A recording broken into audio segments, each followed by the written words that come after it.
യേശുവിൻ വാഗ്ദാനമേ പാവനാത്മനേ, ജീവൻ നൽകുന്ന ചൈതന്യമേ പരിശുദ്ധാത്മാവേ.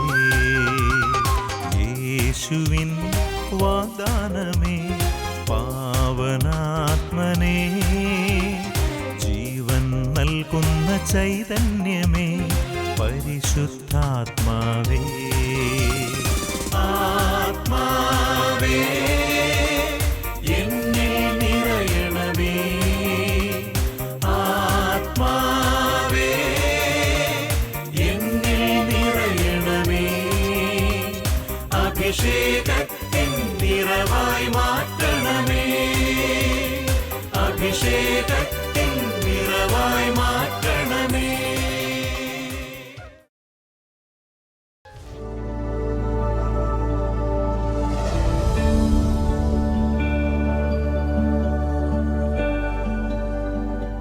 Praise the Lord. ഷേമ ഇസ്രായേലിലേക്ക് എല്ലാ മാന്യ പ്രേക്ഷകർക്കും സ്വാഗതം. കുഞ്ഞുനാൾ മുതൽ വേദപാഠ ക്ലാസ്സുകളിൽ നാം കേൾക്കുന്നതാ, ഈ ലോക ജീവിതം എന്നത് സ്വർഗം ലക്ഷ്യമാക്കിയുള്ള ഒരു യാത്രയാണ് എന്ന്. പക്ഷേ അനുദിന ജീവിതത്തിലൂടെ നാം കടന്നു പോകുമ്പോൾ സ്വർഗത്തെ ലക്ഷ്യമാക്കിയാണ് നാം ജീവിക്കുന്നത് എന്ന് നമ്മൾ ചിന്തിക്കാറുണ്ടോ? ആ ചിന്ത നമ്മുടെ മനസ്സിലുണ്ടെങ്കിൽ ദൈവത്തിൽ ആശ്രയിച്ച് ദൈവഭയത്തിൽ മുന്നേറുവാൻ നാം ശ്രമിക്കില്ലേ? ഈ ലോക ജീവിതം സ്വർഗത്തെ ലക്ഷ്യമാക്കിയാണ് എന്ന ധ്യാനത്തിൽ, എന്ന ബോധ്യത്തിൽ നമ്മൾ ജീവിക്കുമ്പോൾ ദൈവം നമ്മളെ എപ്രകാരം പരിരക്ഷിക്കുമെന്ന് ദൈവവചനത്തിൻ്റെ വെളിച്ചത്തിലൂടെ പഠിപ്പിക്കുകയാണ് കാരിസ് ഭവൻ ധ്യാന കേന്ദ്രത്തിലെ ഫാദർ ബിജിൽ ചക്കിയത്ത്. ഒരു വ്യക്തിയുടെ ജീവിത സാക്ഷ്യത്തിലൂടെ വചന സന്ദേശത്തിലേക്ക് നമുക്ക് പ്രവേശിക്കാം.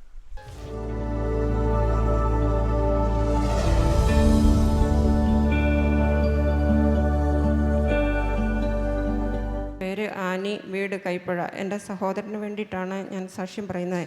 എൻ്റെ സഹോദരന് ചുമയും ശ്വാസം മുട്ടലും കൂടി ഓക്സിജൻ്റെ അളവ് കുറഞ്ഞ് ഹോസ്പിറ്റലിൽ അഡ്മിറ്റായിരുന്നു.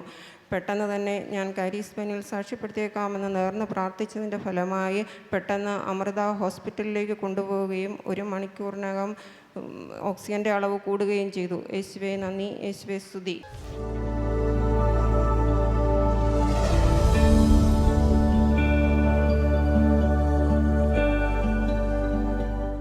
Praise the Lord. ഹല്ലേലൂയ.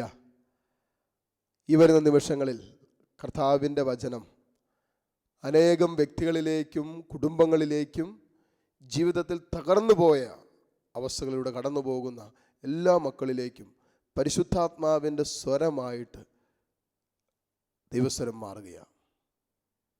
കർത്താവിൻ്റെ വചനം ഇന്ന് നമ്മളോട് പങ്കുവയ്ക്കാൻ പോകുന്ന ആത്മീയ രഹസ്യം ദാനിയേലിൻ്റെ പുസ്തകം അതിൻ്റെ 13-ാം അധ്യായത്തിലൂടെയാണ് നമ്മൾ കടന്നു പോകാൻ പോകുന്നത്. ഈ വരുന്ന നിമിഷങ്ങളുടെ വചനത്തിൻ്റെ അന്തർധാരയായി നമ്മൾ എടുക്കാൻ പോകുന്ന ദൈവവചന ഭാഗം എന്ന് പറയുന്നത് ദാനിയേൽ 13-ാം അധ്യായം. വലിയൊരു ആത്മീയ രഹസ്യമാണ് അവിടെ സ്വർഗം നമ്മളെ പഠിപ്പിക്കുന്നത്. അത് ഇത്രയേ ഉള്ളൂ. സ്വർഗത്തെ ജീവിത വേദനകളിലും തകർച്ചകളിലും മരണത്തിൻ്റെ താഴ്വാരങ്ങളിലും നോക്കുന്നവനെ സ്വർഗം നോക്കും. Praise the Lord. ജീവിതത്തിൻ്റെ പ്രതിസന്ധികളിൽ മരണതുല്യമായ ജീവിതത്തിൻ്റെ അനുഭവങ്ങളിലൂടെ കടന്നു പോകുമ്പോഴും സ്വർഗത്തെ മാത്രം ധ്യാനിക്കുന്ന ജീവിതങ്ങളെ സ്വർഗം അത്ഭുതകരമായി കരം പിടിച്ചുയർത്തും. ഈ രഹസ്യം ഇന്ന് അനേകർക്ക് മനസ്സിലാക്കാൻ പറ്റാത്തതുകൊണ്ടാണെന്ന് തോന്നുന്നു അനേകരിന്ന് നിരാശയിൽ കഴിയുന്നത്, അതായത് കുറ്റബോധത്തിൽ കഴിയുന്നത്, പാപത്തിൽ കഴിയുന്നത്, ഒരു ആത്മീയ കൃപയില്ലാത്ത ശക്തിയില്ലാതെ തളർന്ന മനസ്സുമായി മരവിച്ച മനസ്സുമായി അനേകർ കടന്നു പോകുന്നതിന് കാരണം എനിക്ക് തോന്നുന്നു സ്വർഗത്തിലേക്ക് കണ്ണുകളുയർത്തി കണ്ണു തുറന്ന് സ്വർഗത്തിൻ്റെ സാന്നിധ്യം ധ്യാനിക്കാൻ മറന്നു പോകുന്നത് കൊണ്ടാണ്. നോക്കിക്കേ, എത്ര മനോഹരമാണ്. സമയം കിട്ടുമ്പോൾ എടുത്ത് വായിക്കണം. എന്നെ ശ്രവിച്ചുകൊണ്ടിരിക്കുന്ന നിങ്ങൾ ദാനിയേലിന്റെ പുസ്തകം 13-ാം അധ്യായം. സൂസന്ന എന്ന തലക്കെട്ട അവിടെ സംഭവം ഇങ്ങനെയാണ് കടന്നു പോകുന്നത്. നിങ്ങൾക്കെല്ലാം പരിചിതമായൊരു സംഭവമാണ്. നമുക്കറിയാം, ന്യായാധിപന്മാരായ ശ്രേഷ്ഠന്മാർ സൂസന്ന പാപം ചെയ്തുവെന്ന് ഒരു തെറ്റായ വ്യാഖ്യാനം നടത്തി അവസാനം മരണത്തിലേക്ക് പോലും, മരണശിക്ഷയിലേക്ക് പോലും സൂസന്നെ നയിക്കുക. ഇതിന് മുഴുവൻ സംഭവ വികാസങ്ങൾ നമുക്കറിയാം.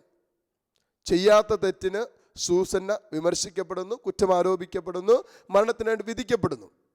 സംഭവം ഇങ്ങനെ കടന്നുപോയിക്കൊണ്ടിരിക്കുക. അതിൽ 13-ാമത്തെ അധ്യായം 12-ാമത്തെ വചനം ഇങ്ങനെ എഴുതി വെച്ചിട്ടുണ്ട്: എന്നാൽ ദിനംതോറും അവർ അവളെ നോക്കിക്കൊണ്ടിരുന്നു.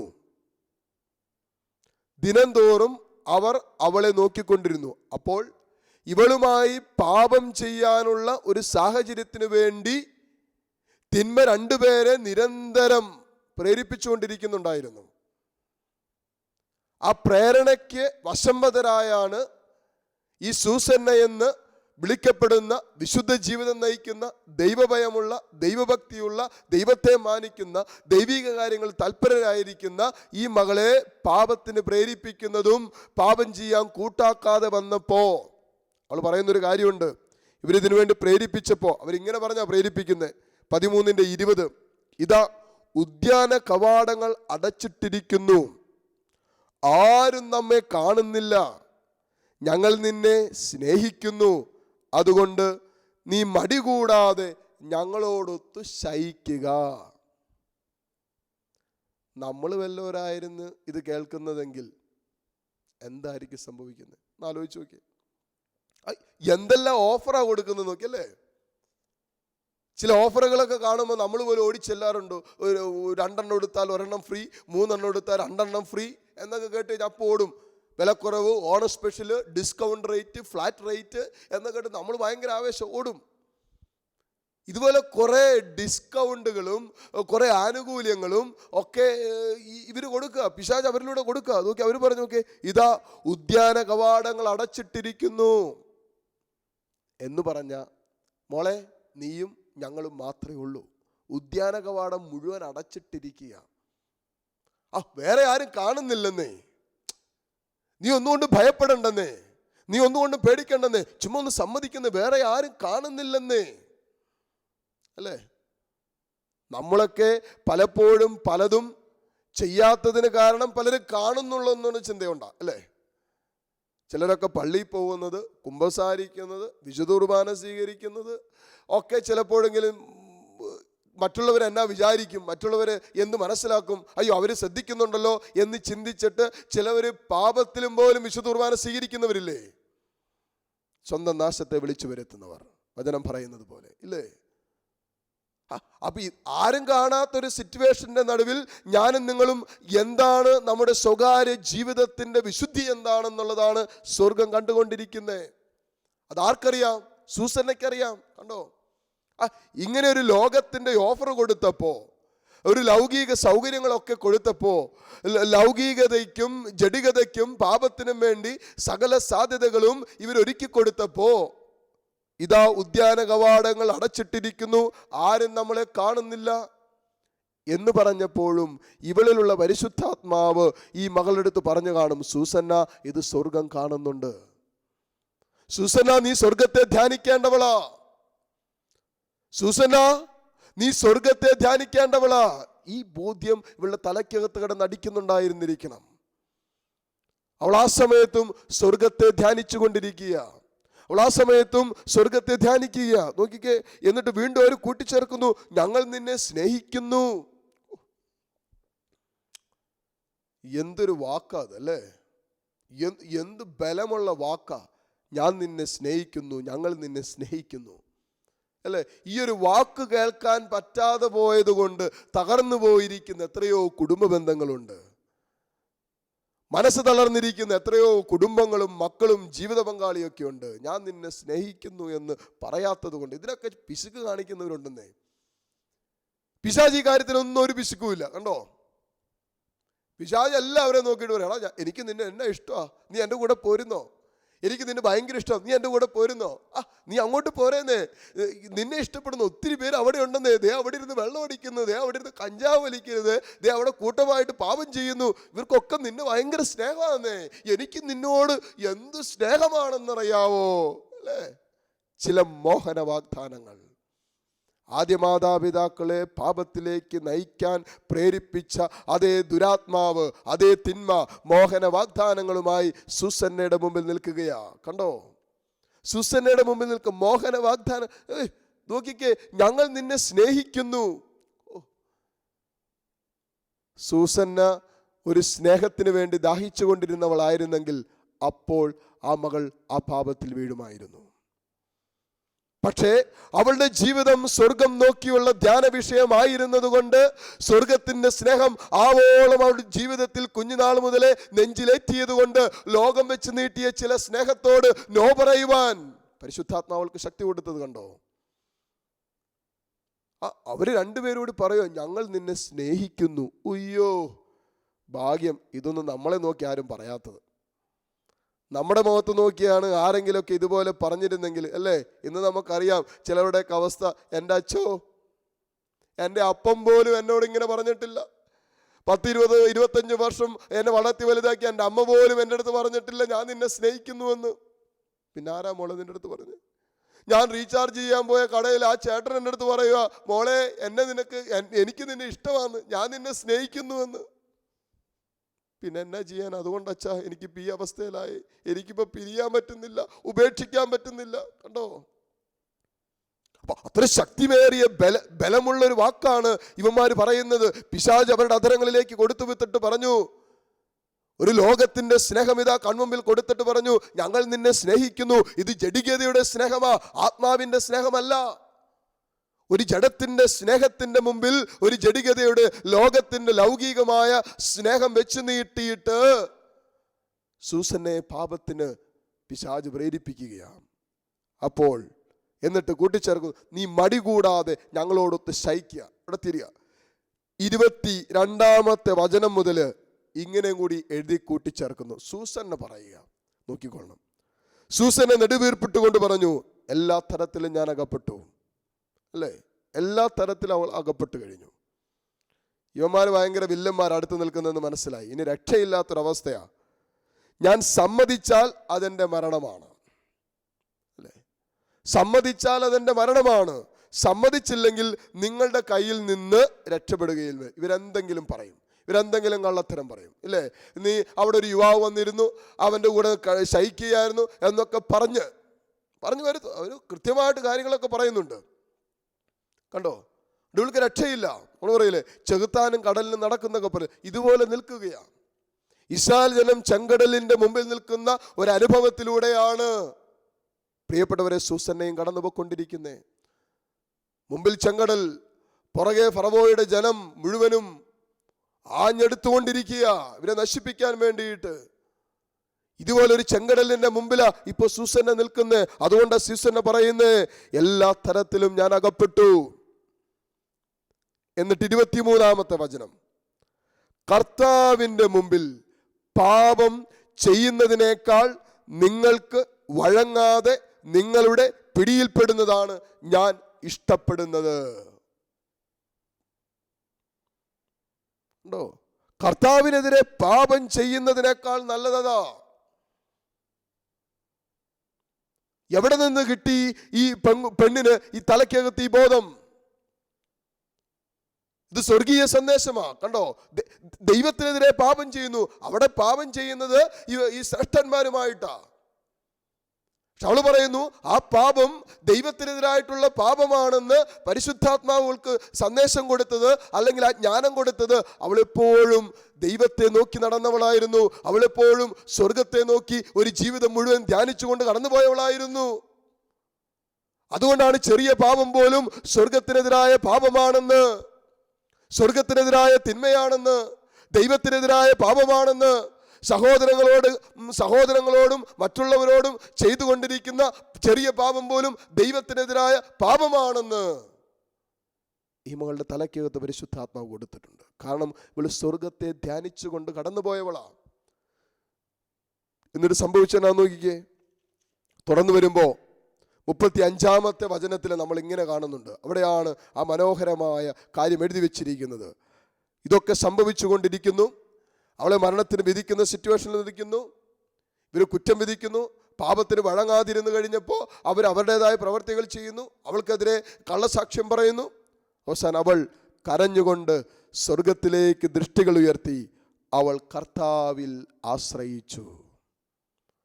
വചനം പറയുന്നു, അവൾ കരഞ്ഞുകൊണ്ട് സ്വർഗത്തിലേക്ക് ദൃഷ്ടികൾ ഉയർത്തി അവൾ കർത്താവിൽ ആശ്രയിച്ചു. അവൾ ധ്യാനിച്ചത് പ്രശ്നത്തിന്റെ നടുവിൽ സ്വർഗത്തെയാണ്. അതുപോലെ മരണതുല്യമായ സാഹചര്യത്തിന്റെ നടുവിൽ വചനം നമ്മൾ തുടർന്ന് വരുമ്പോൾ വായിക്കുന്നുണ്ട്. 41-ാമത്തെ വചനം, അവർ അവളെ മരണത്തിന് വിധിച്ചു. മരണം പോലും വിധി എഴുതിയവൾ അവിടെ നിന്നുകൊണ്ട് ധ്യാനിക്കുന്നത് സ്വർഗത്തെയാ. ഈ മരണത്തിൽ അങ്ങനെ രക്ഷപ്പെടാമെന്നൊന്നുമല്ല ചിന്തിക്കുന്നത്. ആടെ കൈ പിടിച്ച, ആടെ കാല് പിടിച്ച, എന്ത് ചെയ്താൽ, എന്തെങ്കിലും നുണ പറഞ്ഞാൽ ഇത് രക്ഷപ്പെടാമെന്നൊന്നല്ല അവൾ അപ്പോൾ ചിന്തിക്കുന്നത്. അവൾ അപ്പോഴും ധ്യാന വിഷയമാക്കുന്നത് സ്വർഗത്തെയാ. സ്വർഗത്തെ നോക്കി അവൾ ധ്യാനിച്ചു കൊണ്ടിരിക്കുകയാണ്.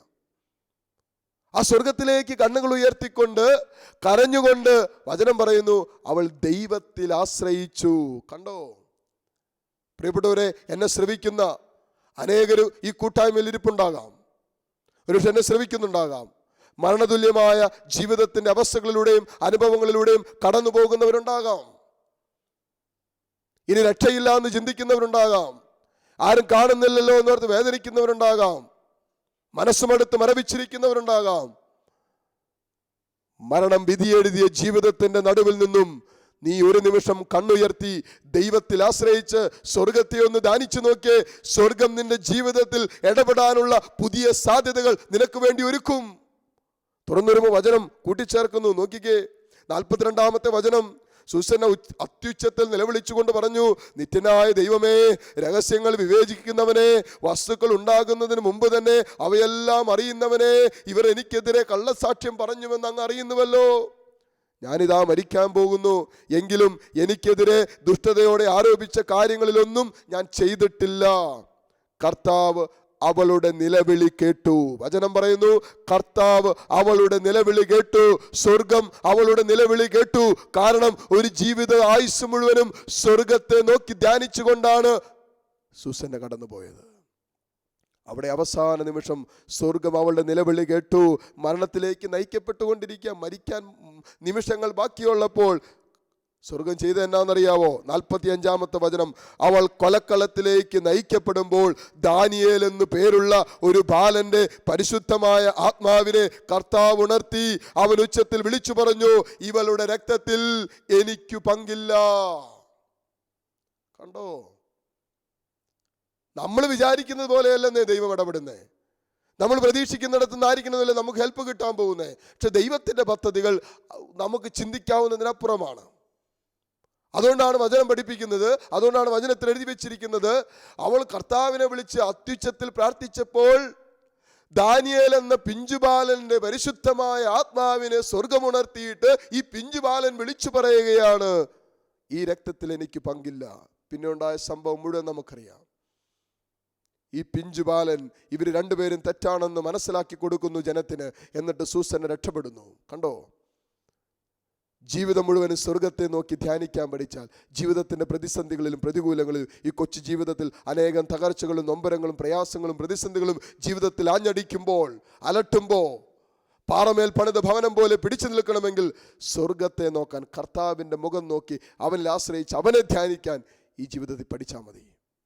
തുടർന്ന് വരുന്ന ആരാധന സമയത്ത് ദിവികാണനാഥൻ്റെ സന്നിധിയിൽ കർത്താവിൽ ആശ്രയിച്ച് ജീവിക്കുവാൻ പരിശുദ്ധാത്മാവ് നമ്മൾ ഓരോരുത്തരെ സഹായിക്കുവാൻ ആഗ്രഹിച്ചുകൊണ്ട് നമുക്ക് പ്രാർത്ഥിക്കാം. കർത്താവേ, ഈ നിമിഷം ഏതെങ്കിലുമൊക്കെ മനസ്സ് മരവിച്ച് ജീവിതം തകർന്ന് നിരാശയിലും ആകുലതയിലും ആത്മഹത്യാ ചിന്തയിലൊക്കെ ആയി ഇരിക്കുന്ന മക്കളുണ്ടെങ്കിൽ, രക്ഷയില്ല എന്ന് ചിന്തിക്കുന്നവരുണ്ടെങ്കിൽ അവരിലേക്ക് ഈ നിമിഷം ദൈവത്തിൻ്റെ പരിശുദ്ധാത്മാവിൻ്റെ സൗഖ്യമുണ്ടാകട്ടെ. സ്വർഗത്തിലേക്ക് കണ്ണുകൾ ഉയർത്തുവാൻ സ്തെഫാനോസ് കണ്ണുകൾ ഉയർത്തിയതുപോലെ സ്വർഗത്തിലേക്ക് നോക്കാൻ പരിശുദ്ധാത്മാവെ ഇവരെയും സഹായിക്കണമേ. സർവശക്തനായ ദൈവം നമ്മെ ഓരോരുത്തരെയും സമൃദ്ധമായി അനുഗ്രഹിക്കട്ടെ. ആമേൻ.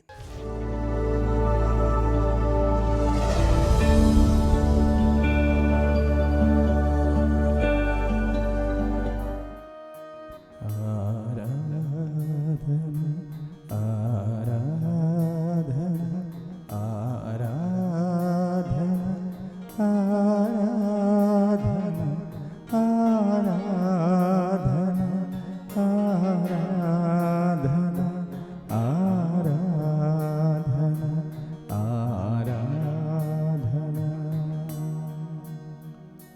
കരങ്ങൾ കൂപ്പി ശിരസ് നമിച്ച് പരിശുദ്ധ പരമ ദിവ്യകാരുണ്യ നാഥനായ ഈശോയ്ക്ക് എന്നേരവും ആരാധനയും സ്തുതിയും പുകഴ്ചയും ഉണ്ടായിരിക്കട്ടെ. ഇരുകരങ്ങളും മാറോട് ചേർത്ത് പിടിക്കാം. കണ്ണു തുറന്ന് ഈശോയെ നോക്കാം. ഈശോയുടെ കൂടെ ഇരിക്കാൻ ഈശോ തന്ന ഏതാനും നിമിഷങ്ങൾ നമ്മുടെ ജീവിതത്തിലേക്ക് തന്നെ ഒന്ന് തിരിഞ്ഞു നോക്കാനുള്ള സമയം. ഈശോ പറഞ്ഞില്ലേ, മകനെ മകളെ, ജീവിച്ചിരിക്കുമ്പോൾ ആത്മശോധന ചെയ്യുക. ഇപ്പോൾ ജീവിച്ചിരിക്കുന്ന സമയമാണ്, ആത്മശോധന ചെയ്യേണ്ട സമയം. ജീവിക്കേണ്ടതുപോലെയാണോ ജീവിക്കുന്നത്? സ്നേഹിക്കാൻ ദൈവം തിരഞ്ഞെടുത്തവരെ സ്നേഹിക്കുന്നുണ്ടോ? അർഹതപ്പെട്ടവർക്ക് അർഹതപ്പെട്ടത് നമ്മൾ കൊടുക്കുന്നുണ്ടോ? ഒരു വിശുദ്ധ ജീവിതത്തിലേക്കുള്ള വിളി സ്വീകരിച്ചിട്ട് അതെനിക്ക് പൂർത്തിയാക്കാൻ പറ്റുന്നുണ്ടോ എന്നൊക്കെ ഒന്ന് ആത്മശോധന ചെയ്യാൻ കർത്താവ് തന്ന സമയം. നമുക്കറിയാം, ഓരോ ധ്യാന ദിവസങ്ങളിലും ധ്യാനത്തിനൊക്കെ നമ്മൾ പോകുമ്പോൾ നമ്മൾ ചെയ്യുന്നത് നമ്മളെ തന്നെ ഒന്ന് ആത്മശോധന ചെയ്യാൻ വേണ്ടിയിട്ട്. ഈ നിമിഷങ്ങൾ അതുപോലെ സ്വയം ഒന്ന് ആത്മശോധന ചെയ്യുന്ന നിമിഷങ്ങളായി മാറട്ടെ. എവിടെയാണ് എനിക്ക് തെറ്റുപറ്റിയത്? എവിടെയാണ് എൻ്റെ വിളിക്കനുസരിച്ചല്ലാത്ത ഒരു ജീവിതത്തിലേക്ക് ഞാൻ കടന്നു പോയത്, അല്ലെങ്കിൽ കടന്നു പോയിക്കൊണ്ടിരിക്കുന്നത്, ഇപ്പോഴായിരിക്കുന്നത്? ഒരപ്പൻ എന്ന നിലയിൽ ഒരപ്പനായിട്ട് എനിക്ക് ജീവിക്കാൻ പറ്റിയിട്ടുണ്ടോ? ഞാൻ ജീവിക്കുന്നുണ്ടോ? ഒരമ്മ എന്ന നിലയിൽ അമ്മയായിട്ട് എനിക്ക് ജീവിക്കാൻ പറ്റിയിട്ടുണ്ടോ? ഒരമ്മയായിട്ട് ഞാനിപ്പോൾ ജീവിക്കുന്നുണ്ടോ? മക്കളെന്ന നിലയിൽ മകനായി മകളായി മാതാപിതാക്കൾക്ക് ബഹുമാനം നൽകി സ്നേഹം നൽകിയൊക്കെ എനിക്ക് ജീവിക്കാൻ പറ്റുന്നുണ്ടോ? അവരോട് വിധേയപ്പെട്ട് അനുസരണയോടെ എനിക്ക് പെരുമാറാൻ പറ്റുന്നുണ്ടോ? ഒരു വൈദികനോ സന്യസ്തനോ ആരുമായിക്കൊള്ളട്ടെ, കർത്താവിൽ നിന്ന് സ്വീകരിച്ച വിളി അതിനനുസരിച്ചാണോ ജീവിക്കുന്നതെന്ന് ആത്മശോധന ചെയ്യാം. ഈശോയുടെ സാന്നിധ്യം നമ്മുടെ കൂടെയുണ്ട്. ഏത് വിളിയാണെങ്കിലും ഈശോ തന്ന വിളിയാണ്. അവനോട് കൂടെയിരുന്ന് നമ്മുടെ ജീവിതത്തെ ധ്യാനിക്കുമ്പോഴാണ് നമ്മുടെ ജീവിതങ്ങൾ ധന്യമാകുന്നത്, നമ്മുടെ ജീവിതത്തിന് അർത്ഥമുണ്ടാകുന്നത്, നമ്മുടെ ജീവിതത്തിൻ്റെ വില മനസ്സിലാക്കുന്നത്. നമ്മുടെ ജീവിതത്തിൽ എന്തൊക്കെ നഷ്ടപ്പെട്ടു പോയെന്ന് ഈശോയോട് ചേർന്നിരിക്കുമ്പോൾ മനസ്സിലാക്കാൻ പറ്റുന്നത്. എവിടെയൊക്കെ ഇനിയും മാറ്റം വരുത്തേണ്ടതെന്ന് എന്ന് മനസ്സിലാക്കുന്നത് ആ ഈശോയുടെ സാന്നിധ്യത്തിൽ മാത്രമാണ്. ഇന്നും ക്ഷമിക്കേണ്ടവരെ ക്ഷമിക്കാൻ പറ്റുന്നില്ലെങ്കിൽ ഈശോയോട് ചേർത്ത് വയ്ക്കുക, ക്ഷമിക്കാൻ പറ്റും. സ്നേഹിക്കേണ്ടവരെ സ്നേഹിക്കാൻ പറ്റുന്നില്ലെങ്കിൽ ഈശോയുടെ സാന്നിധ്യത്തോട് ചേർന്നിരിക്കുക, അപ്പോൾ സ്നേഹിക്കാൻ പറ്റും. മനസ്സിലാക്കേണ്ടവരെ മനസ്സിലാക്കാൻ പറ്റുന്നില്ലെങ്കിൽ ഈശോയുടെ അടുത്ത് പറ, ചിലരൊക്കെ എനിക്ക് മനസ്സിലാക്കാൻ പറ്റുന്നില്ല, ഉൾക്കൊള്ളാൻ പറ്റുന്നില്ല, അംഗീകരിക്കാൻ പറ്റുന്നില്ല, ഈശോയെ എന്നെ സഹായിക്കണമെന്ന് പറ. സ്വയം ഒന്ന് ആത്മശോധന ചെയ്തേ, എവിടെയാണ് എനിക്ക് മാറ്റം വരുത്തേണ്ടേ? ഞാനെന്നൊരു വ്യക്തിക്ക് ഏത് മേഖലയിലൊരു മാറ്റം സംഭവിച്ചാൽ, ഒരു വിശുദ്ധീകരണം സംഭവിച്ചാൽ എൻ്റെ കുടുംബം രക്ഷപ്പെടും എങ്കിൽ എന്തുകൊണ്ട് ഇപ്പോൾ ആ ഒരു തീരുമാനം എടുത്തുകൂടാ? ഈശോയുടെ അടുത്ത് പറ, തീരുമാനം പറ, ഈശോയെ ഈ നിമിഷം ഞാൻ തീരുമാനിക്കുന്നു, എൻ്റെ ജീവിതത്തിൻ്റെ ഒരു മാറ്റം എൻ്റെ കുടുംബത്തിൻ്റെ മാറ്റമാകുമെങ്കിൽ, എൻ്റെ തീരുമാനം എൻ്റെ കുടുംബത്തിന് അല്പമെങ്കിലും സമാധാനം നൽകുമെങ്കിൽ, എൻ്റെ തീരുമാനം അല്പം കൂടി സന്തോഷം എൻ്റെ കുടുംബത്തിന് നൽകുമെങ്കിൽ, ഈശോയെ ഞാൻ ആ തീരുമാനമെടുത്ത് പ്രാർത്ഥിക്കുന്നു. ഉപേക്ഷിക്കേണ്ട ചില മേഖലകൾ ഉപേക്ഷിക്കാൻ തീരുമാനമെടുക്കുന്നു. സ്നേഹിക്കപ്പെടേണ്ടവർക്ക് അർഹതപ്പെട്ട സ്നേഹം കൊടുക്കാൻ ഈശോ ഞാൻ തീരുമാനമെടുക്കുന്നു. ജീവിച്ചിരിക്കുമ്പോൾ ഈശോയെ ഞാൻ ആത്മാർത്ഥമായിട്ട് അവിടുത്തെ സ്നേഹത്തിൽ ആഴപ്പെടാൻ ആഗ്രഹിക്കുന്നു. ഈശോനെ ഒന്ന് സഹായിക്കണമെന്ന് പറഞ്ഞ് പ്രാർത്ഥിക്കുക. ദിവ്യകാരുണ്യ ഈശോ നമ്മുടെ കൂടെയുണ്ടല്ലോ. അതിനെതിരെ നിൽക്കുന്ന എല്ലാ ചിന്തകളും നമ്മൾ എടുത്തു മാറ്റണമേ എന്ന് പ്രാർത്ഥിക്കുക. കർത്താവേ, കാരുണ്യവാനായ ദൈവമേ, വൈദികരായ ഞങ്ങൾക്ക് തന്നിരിക്കുന്ന അധികാരത്തോട് ചേർന്ന് ഈ നിമിഷം കർത്താവെ അവിടുത്തെ സന്നിധിയിലിരുന്ന് ദാഹത്തോടെ പ്രാർത്ഥിക്കുന്ന, സ്വയം ആത്മശോധന ചെയ്ത് പ്രാർത്ഥിക്കുന്ന ഈ മക്കളെ ഓരോരുത്തരെയും ഈ നിമിഷം തന്നെ അങ്ങ് അനുഗ്രഹിക്കണമെന്ന് പ്രാർത്ഥിക്കുന്നു. ഈശോയെ അങ്ങ് അഭിഷേകം ചെയ്യണമെന്ന് പ്രാർത്ഥിക്കുന്നു.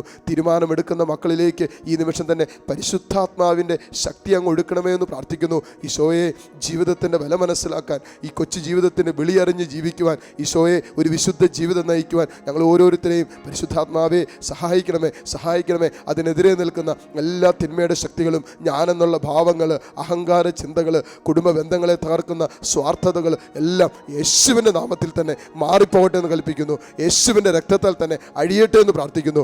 Hallelujah, hallelujah, hallelujah. യേശുവേ, ആരാധന, ആരാധന, ആരാധന. ഹല്ലേലൂയ. കരങ്ങൾ കൂപ്പി ശിരസ് നമിച്ച് ദിവ്യകാരുണ്യനാഥൻ്റെ ആശീർവാദം നമുക്ക് സ്വീകരിക്കാം. പരിശുദ്ധ പരമ ദിവ്യകാരുണ്യത്തിന് എന്നേരവും ആരാധനയും സ്തുതിയും പുകഴ്ചയും ഉണ്ടായിരിക്കട്ടെ.